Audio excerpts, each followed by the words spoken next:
Ти си тръгна от живота ми, защо го направи, мила моя, я ми разкажи. Уж ме обичаше, след мен тичаше, стари рани ти отвори в сърцето ми. Така се получи, кажи ми, срам ли те да ме поглеждаш в очите и да ми кажеш, че мен не ме обичаш дори? Ти си болката в сърцето ми, аз не мога да дишам дори. Ти си тръгнал, оставя тая рана в сърцето ми завинаги.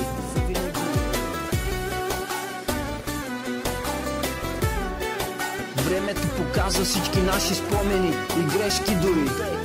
Таскат година, докато чаках, ти си замина. Бих искал да върна времето ясно, дори за една секунда да те прегърна ужасно.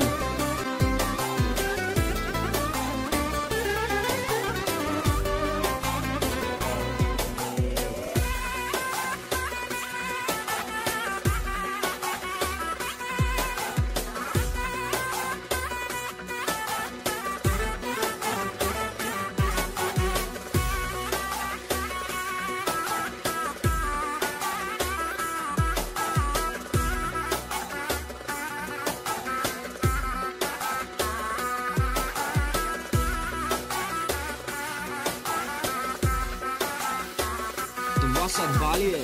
Или е любов? Идва този ден, където си спомням за спомените и ужасно ме карат да страдам. Но запомни едно, и където да си, искам ти да си щастлива, да видя усмивката в твоето лице. Дори години да минат, аз ще те чакам в твоето сърце. Моя, тая песен поздрав за теб. Може би не можах да ти го кажа, но поне да ти го изпея от сърце. Ще те чакам дори и до края на живота си. Аз те обичам без край, ще те чакам дори в този.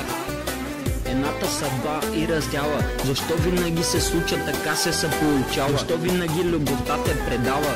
Едно момиче и едно момче, ти я обичаш, но тя пък не. Съдбата срещу тебе пак се обръща.